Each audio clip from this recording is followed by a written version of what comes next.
היה אחד שהיה מופסים שם, הרבה מופסים היה שם. היה אחד חסיד שהגיע לראש השנה לרבה, לא היה לי ילדים. אז הוא ביקש ברכה, אני רוצה, השנה אני רוצה בן זכר! אז זה אמר, נתן לו הרבה ברכה, שיהיה לו פרנסה. אז הוא הבין שילד לא יהיה לו, יהיה לו פרנסה, אבל לא ילד. כל השנה הוא בחר, הוא אמר תהילים, הוא רוצה בנים. למה הוא יביא ילד? למה?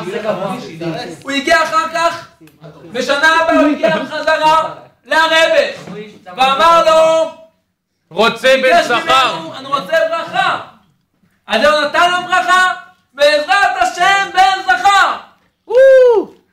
הגיע, עבר 10 חודשים, נולד לו מזל טוב, מזל טוב. היה משהו שמחה חזקה. שאתה מיליונר. הוא לא ישן את פארקר?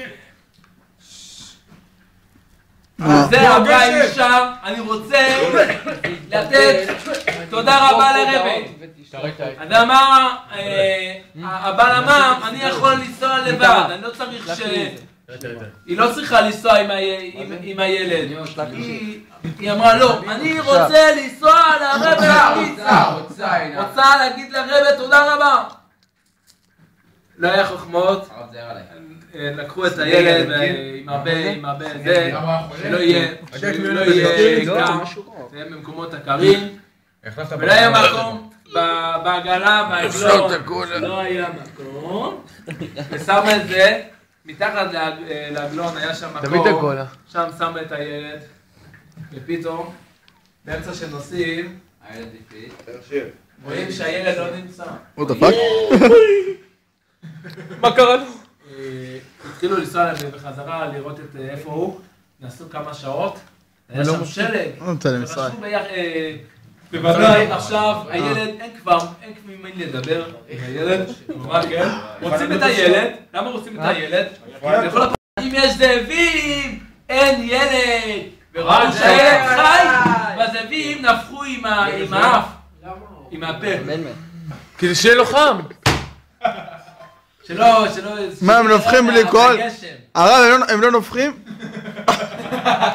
This is awesome! awesome! והגיעו בחזרה לרבה, הרבה מיד אמר... מה? הזאבים, אמר, כן. רגע, עוד אני נמצא לו, אני אראה לך. תראי לו, עכשיו תעצור. לא, אי אפשר, אני רוצה, תמשיך. למי יש לך?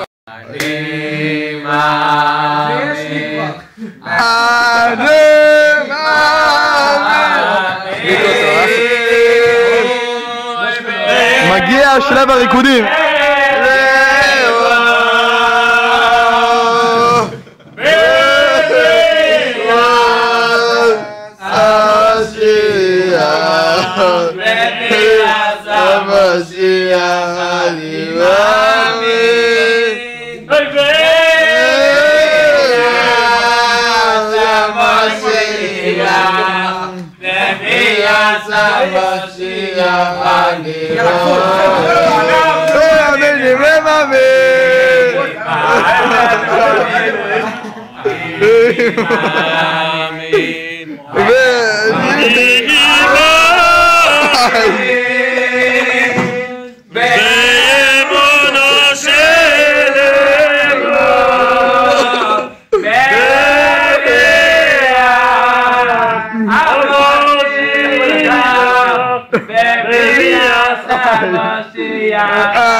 שמחה גדולה, לילה, הלילה, שמחה גדולה, לילה,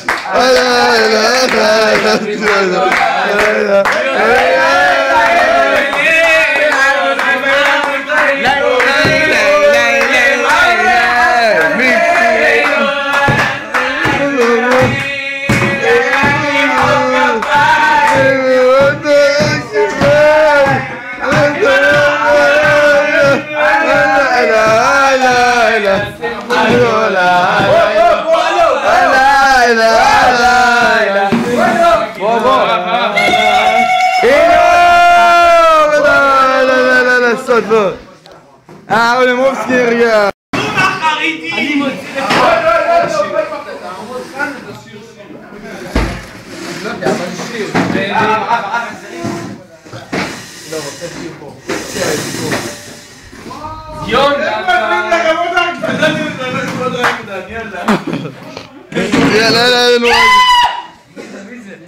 יאללה, יש לנו רקדן, הלו!